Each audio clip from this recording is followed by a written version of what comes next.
Hello, welcome to Daily Living with Proverbs, and I'm just Antoine, and I'm excited to be here with you and share with you some wisdom from one of my favorite books, the book of Proverbs. Today, we're going to be looking at chapter 8, and we want to share some of the wisdom, and we're asking God that He will enlighten us with the understanding that we need to rightly divide His word of truth. So let us get started. It says, does not wisdom call and understanding lift her voice? Verse 2, on the top of the heights beside the way where the paths meet, wisdom takes her stand. And so wisdom is presented as a personality. Understanding is also presented as a personality.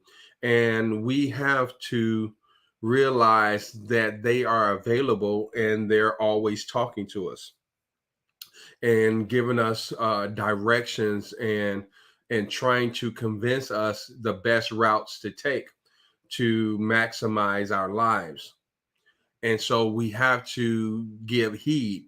But if we're not aware that it's available and it's eager to help us, then we will miss it. We'll miss opportunities to be better and to excel with the wisdom that with wisdom, which gives us an advantage of the unlearned. All right. Verse 3 says, besides the gates at the entrance of the city, at the entrance of the doors, she cries out. And so as you prepare to go into things, they wisdom is always trying to alert you of what's going on. Okay. And so need not, I need not, we need not ignore the implications that we feel that, hey, something may not be right here, or I feel uncomfortable here. Why is that?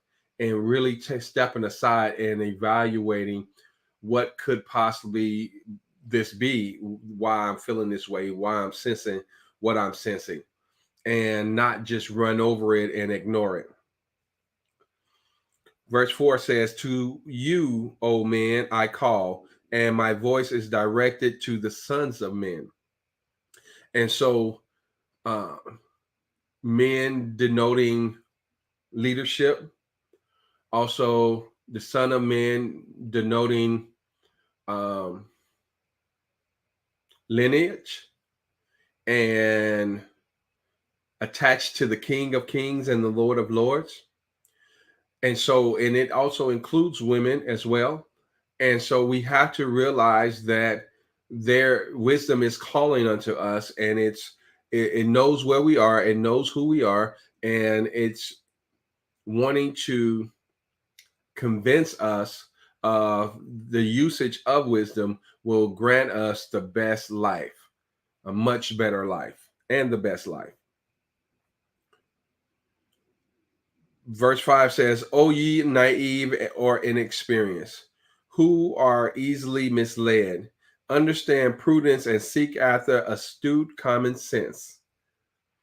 And so it's alerting us that, hey, let's not be naive, let's not be green, let's not act as the unlearned. But if we are unlearned, then we need to seek after wisdom so that we can get an understanding of what we need to know, how to operate in our gifts and our talents so that we can maximize our livelihood. And seek, he says, astute common sense. And you, and O you close-minded, self-confident fools, understand wisdom, seek the insight and self-discipline that leads to godly living. And so we have to put ourselves in a place where we don't want to be like everybody else. We want to stand out. We want to excel in life. We don't want to be considered fools and or those that do foolish things. Verse 6 says, listen, and I will speak excellent and noble things, and the opening of my lips will reveal right things.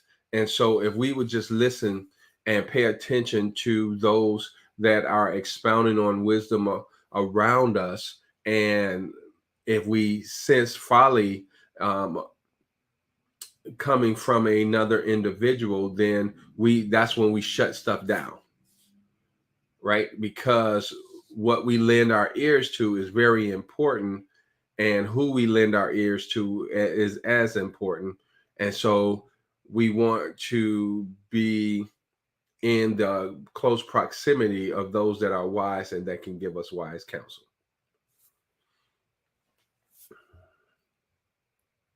Verse 7 says, for my mouth will utter truth, and wickedness is repulsive and loathsome to my lips. And so when you find a wise individual, uh, you realize that for them to say unwise, give you unwise counsel, it really hurts them. That's just not something that they do, and so they won't try to steer you in the wrong way because they just don't operate that way. And that's a great thing about wisdom. And so when you can tell wisdom when you see it, and when it's being displayed before you, and you need to get close to it and take heed to it so that you can improve your quality of life.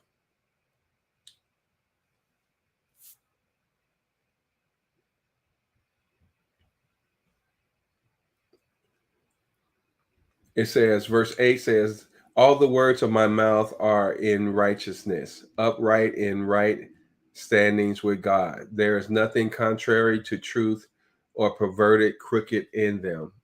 And so that just goes to what I was saying. They Wisdom just only speaks wisdom, only speaks truth, and is not going to lead you in the wrong direction. And it will do what's best for you, and it won't just tell you any old thing just to appease you. It will tell you the truth. Verse 9, it says, there are all straightforward to him who understands, with an open and willing mind, and right to those who find knowledge and live by it. And so, if we can, if we run into wisdom, which is wisdom is always calling out for us, when we run into it, not if, but when, we need to be open minded and be ready to receive. Sometimes it goes against what we've been taught previously. And so we have to evaluate it. And the Bible encourages us to prove all things and hold fast to that which is good. And so when you find it, you need to take it and live by it. Verse 10 says, take my instruction rather than seeking silver, and take my knowledge rather than choicest gold. Verse 11, for wisdom is better than rubies, and all desirable things cannot compare to her. So if you get wisdom, then you can get the other things will come. But if without wisdom, then those things are worthless in our hands because we don't know how to handle it. It starts handling us instead of we handling it. And so wisdom gives you the courage to handle it and the know-how to handle things instead of things handling you.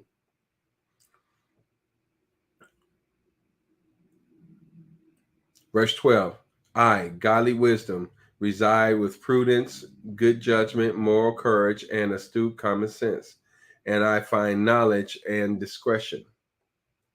And so when you find wisdom, you find a person that is very well-rounded, um, very level-headed, and that's able to reason through situations and not really get into a whole lot of name calling or things of that nature, but it can give good judgment.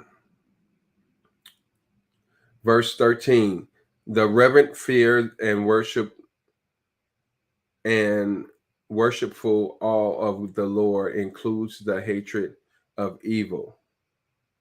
So when you fear the Lord and you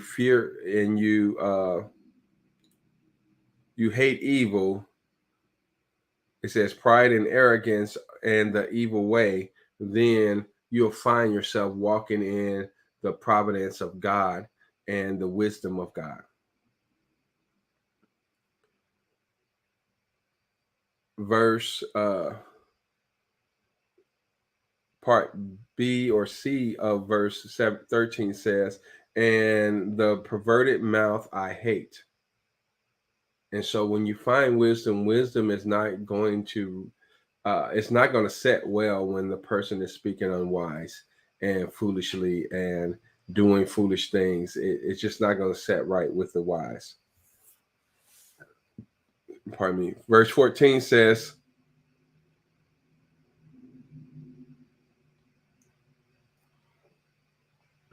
counsel is mine and sound wisdom. I am understanding, power, and strength are mine. And so with wisdom, you get power and strength comes with wisdom, and you get an understanding. And so that is enough to take to the bank, because it will teach you how to make great decisions and great choices in your lives, where to put your money, what gives you the most value, and how that you can maximize what you have, the tools and the gifts. And I'm reminded of the scripture with the talents, and God gave the one 10, he gave the other one 5, and he gave the other one 1. The one he gave one went and hid it. Of course, the other ones put it to use, and they were added more. And so when the husbandman came back, he required an account of what was done with the finances. And the one that won was with one talent said he hid his, and he said because he knew how the master was. And the master basically replied, had you known who I was, you would have put my money to use. And then he bade them to outer darkness and wickedness. And so we have to embrace counsel, godly counsel, wisdom, and embrace uh, what we need to advance. Verse 15 says, by me kings reign and rulers decide and decree justice. So wisdom helps the king reign and also justice to be served.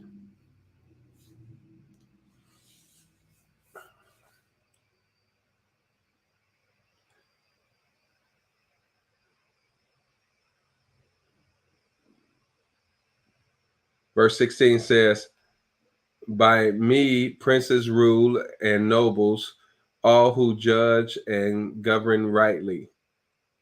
So wisdom, it will help the priests and the princes rule, the nobles rule, and judge rightly. Verse 17 says, love those who love me, and those who seek me early and diligently will find me. And so the Lord is saying that when we seek him, and the earlier the better, uh, we will find him, and we will get what we need to continue to move forward. Verse 18 says, riches and honor are with me, enduring wealth with and righteousness, standing with God. So wisdom, it holds wealth and riches and health, right? And so if we take on wisdom, we are taking on something that's great. It says, my fruit is better than gold, verse 19, and even pure gold, and my yield is better than choice silver, or than choicest silver. Verse 20, I, wisdom, continually walk in the way of righteousness, in the midst of the paths of justice, that I may cause those who love me to inherit wealth, and true riches, and that they may fill their treasures. And so this is a good thing because when we take wisdom into our bosoms, and it will give us a path of righteousness, and it will give us a path of justice.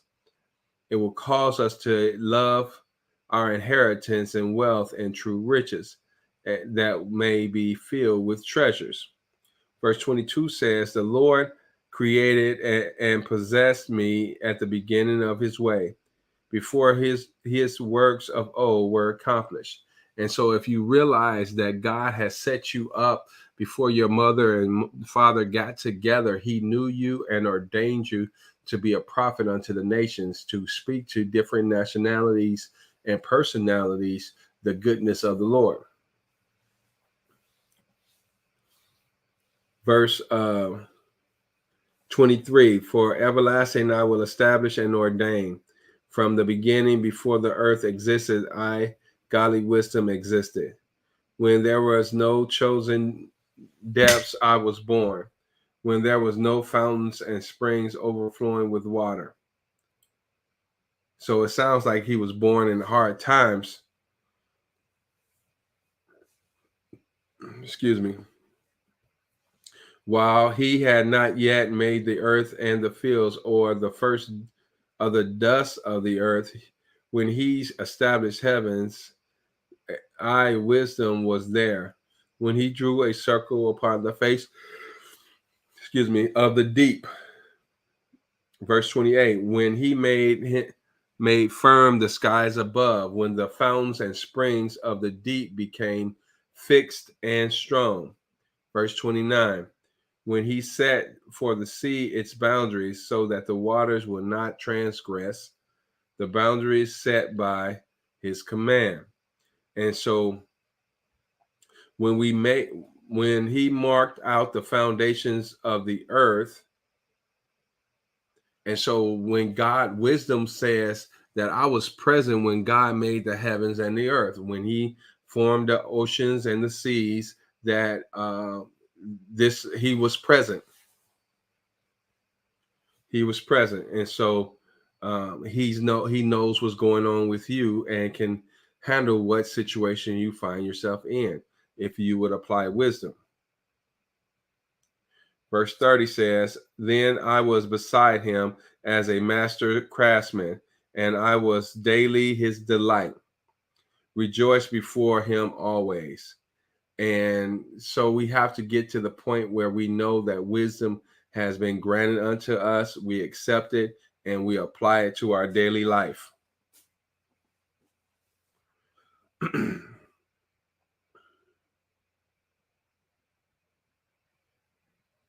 Rejoice before him always. Rejoice in, verse 31, in the world, his inhabited earth, and having my delight in the sons of men.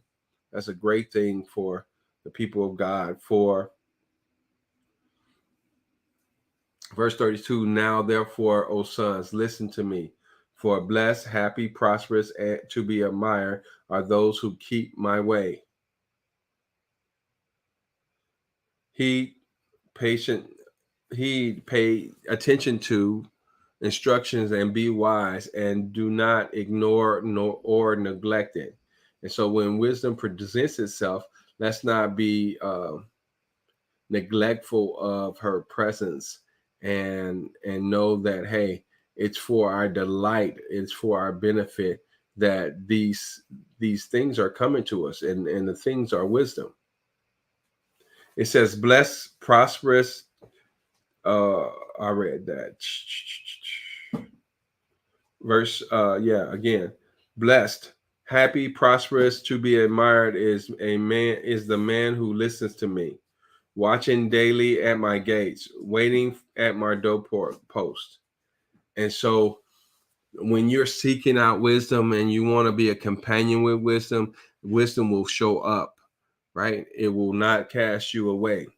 "For whoever finds me, wisdom, finds life, and obtains favor and grace from the Lord. But but he who fails to find me or sins against me injures himself. All those who hate me and love court death. Love and court death. And so if you're not loving wisdom, then you are loving and courting death. And we don't want to do that. So I'm just Antoine. This was Proverbs chapter 8. And hopefully you were blessed, and we'll see you at the top. Bye for now.